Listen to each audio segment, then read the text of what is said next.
Hi hello, നമ്മളങ്ങനെ ദിലീപ് നായകനായ Pavi the caretaker എന്ന സിനിമ കണ്ടിരിക്കുകയാണ്. സിനിമയെക്കുറിച്ച് പറയുകയാണെങ്കിൽ ഒരുപാട് നാൾക്ക് ശേഷം, അതായത് ദിലീപിൻ്റെ ഇതിനു മുമ്പത്തെ 2 സിനിമകൾ നോക്കുവാണെങ്കിൽ തങ്കമണി, അതുപോലെ തന്നെ ബാന്ദ്ര സിനിമകൾ നോക്കുവാണെങ്കിൽ പ്രതീക്ഷിച്ചത്രയും വിജയം അത് ബോക്സ് ഓഫീസിൽ നേടാൻ സാധിച്ചിട്ടില്ല. അതിനു മുമ്പത്തെ സിനിമ നോക്കിയാൽ വോയിസ് ഓഫ് സത്യനാഥൻ, അതും കമ്പയർ ചെയ്യുവാണെങ്കിൽ എനിക്ക് ഈ 3 സിനിമകളെക്കാളും കുറച്ചധികം ഈ സിനിമ ഇഷ്ടപ്പെട്ടു. ഇതിൻ്റെ കഥ ഒക്കെ ആയിട്ട് നമ്മൾ സോഷ്യൽ മീഡിയ നോക്കുമ്പോഴത്തേക്കിനും ഏകദേശം എന്താണ് നമ്മുടെ പല ഇതിനു മുമ്പത്തെ ബോഡി ഗാർഡ് എന്ന സിനിമയായിട്ട് ആൾക്കാർ കമ്പയർ ഒക്കെ ചെയ്യുന്നുണ്ട്. പക്ഷേ ഞാൻ ആ സിനിമയായിട്ട് കമ്പാരിസൺ ചെയ്യുന്നില്ല. കാരണം ഒരേ കഥയുടെ പാറ്റേണിൽ പല സിനിമകൾ മലയാള സിനിമ റിപ്പീറ്റഡ് ആയിട്ട് ഇറങ്ങി. നമുക്കറിയാം ധമാക്ക എന്ന സിനിമയിൽ നിന്നും ആ ഒരു കഥയുടെ പ്ലോട്ട് ബ്രോഡാഡി, അതുപോലെ നമ്മൾ നോക്കുവാണെങ്കിൽ നമ്മുടെ ജയിലറും അതുപോലെ വിക്രം, സ്റ്റോറി രണ്ടും വരുമ്പോഴത്തേക്കും ഏകദേശം സെയിം പോലെയൊക്കെ തന്നെ വരുന്നത്. പിന്നെ നമുക്ക് എൻജോയ്. പിന്നെ ഇതിലേക്ക് വരുമ്പോഴത്തേക്കും ബോഡി ഗാർഡിൻ്റെ സെക്കൻഡ് പാർട്ട് എന്നൊക്കെ രീതി പറഞ്ഞുകൊണ്ട് വരുന്നുണ്ടെങ്കിലും എനിക്ക് അതിൽ ചെറിയ 1-2 കാര്യങ്ങൾ വെച്ച് ഒരു സിനിമയെ മൊത്തത്തിൽ അങ്ങോട്ട് കമ്പയർ ചെയ്യാൻ എനിക്ക് താല്പര്യമില്ല. സിനിമയിൽ അഭിനയിച്ചിരിക്കുന്നവർ നമുക്ക് നോക്കാം. അഭിനയിച്ചിരിക്കുന്നവർ ഇതിൽ ദിലീപ് ഇതിലെ കേന്ദ്ര കഥാപാത്രമാണ്. ജോണി ആൻ്റണി ഉണ്ട്, രാധിക, ശരത് കുമാർ, ധർമ്മജൻ ഇതിലൊരു കഥാപാത്രം ചെയ്തിട്ടുണ്ട്.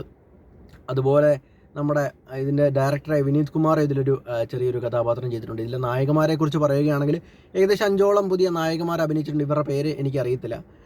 സിനിമ മൊത്തത്തിൽ നോക്കുവാണെങ്കിൽ ഞാൻ ആസ്വദിച്ച് കണ്ടിട്ടുണ്ട്. കാരണം ഒരു പ്രതീക്ഷയില്ലാതെ, കാരണം ഇത്രയും നല്ല സിനിമകൾ ഇപ്പോൾ തിയേറ്ററിൽ ഓടിക്കൊണ്ടിരിക്കുന്ന സമയത്ത് ഇങ്ങനെ ഒരു സിനിമ വരുമ്പോഴത്തേക്കിനും ഞാനൊരു പ്രതീക്ഷയില്ലാതെ പോയി ആണ് സിനിമ കണ്ടത് തന്നെ. പിന്നെ ഈ സിനിമയെക്കുറിച്ച് പറയുകയാണെങ്കിൽ ഇത് ദിലീപ് അദ്ദേഹത്തിൻ്റെ സേഫ് സോൺ അല്ലെങ്കിൽ കംഫർട്ട് സോണിൽ നിന്ന് തന്നെ ചെയ്തിട്ടുള്ള അദ്ദേഹത്തിൻ്റെ ഒരു പ്രധാന പോസിറ്റീവാണ് കോമഡി അല്ലെങ്കിൽ ഹ്യൂമർ എന്ന് പറഞ്ഞ സിനിമകൾ എന്ന് പറയുന്നത്. ആ കോമഡി, ആ ഒരു പോസിറ്റീവ്, ആ പ്ലസ് അദ്ദേഹം പിടിച്ചുകൊണ്ട് തന്നെയാണ് ഈ സിനിമയും ചെയ്തിരിക്കുന്നത്.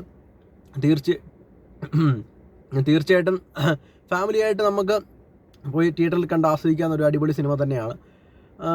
എനിക്ക് സിനിമ വളരെ ചിരിക്കാനുള്ള കുറേ അധികം സാധനങ്ങൾ ഈ സിനിമയിൽ ഉൾപ്പെടുത്തിയിട്ടുണ്ട്. സിനിമയുടെ സ്റ്റോറിയെക്കുറിച്ച് നമ്മൾ ഏതായാലും നമ്മുടെ വീഡിയോയിൽ നമ്മൾ പറയുന്നില്ല. ഓൾറെഡി എല്ലാവരും ബോഡി ഗാർഡൊക്കെ ആയിട്ട് കമ്പയർ ചെയ്യുന്നതായിരിക്കും. നമ്മൾ അത് പ്രതീക്ഷിച്ച് പോയി അത് ഏകദേശം ഒരു 1-2 കാര്യങ്ങളെ അതുമായിട്ട് റിലേറ്റ് ചെയ്യാനുള്ളൂ. ബാക്കി എന്ന് പറയുന്നത് പുതിയൊരു വേ ഓഫ് അല്ലെങ്കിൽ അങ്ങനെ ഒരു കുറച്ച് കാര്യങ്ങൾ. അതിൽ പ്രധാനപ്പെട്ട ഈ സിനിമയിൽ ഞാൻ എടുത്തു പറയേണ്ടതെന്ന് വെച്ചാൽ ഇതിനൊരു പട്ടി അല്ലെങ്കിൽ ഒരു നായ ഇതിലൊരു പ്രധാന വേഷം ചെയ്തിട്ടുണ്ട്. അതിൻ്റെ കഥ, അതിനെ ബ്രോ എന്നാണ് വിളിക്കുന്നത്. എന്നാലും അത് ഈ ഒരു സിനിമയിൽ ദിലീപിനോടൊപ്പം തന്നെ ആ നായയ്ക്ക് ഈ സിനിമയിലൊരു പ്രധാനം നമ്മുടെ സംവിധായകൻ കൊടുത്തിട്ടുണ്ട്. ഓവറോൾ നോക്കുവാണെങ്കിൽ നമുക്ക് ഒരുപാട് നാളുകൾക്ക് ശേഷം ഒരു ആവേശം, ഒരു മാസ് ഹ്യൂമർ എന്ന് പറഞ്ഞ ഒരു ക്ലാസിക്സ് ഇതൊക്കെയാണെങ്കിൽ അതുപോലെ ഹ്യൂമർ ആവേശവും വർഷങ്ങൾക്ക് ശേഷം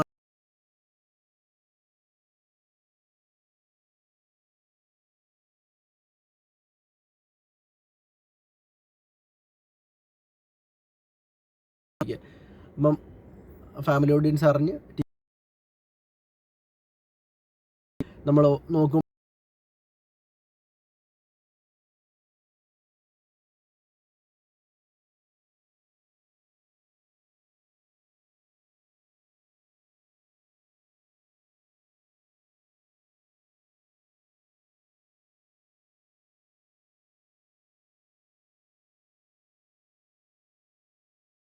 അപ്പം നെഗ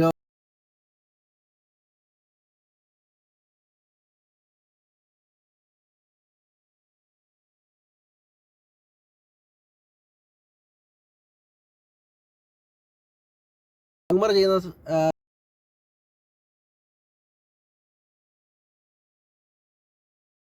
പെർഫോമൻസിൽ നിന്നും കുറച്ച് ലോ ആണെന്നൊന്നും ഉണ്ട് എന്നൊരു ഉറപ്പ് നമുക്ക് നൽകിയിട്ടുണ്ട്. അപ്പോൾ തീർച്ചയായും നിങ്ങൾ മിസ് ചെയ്യാതെ പോയി കാണുക.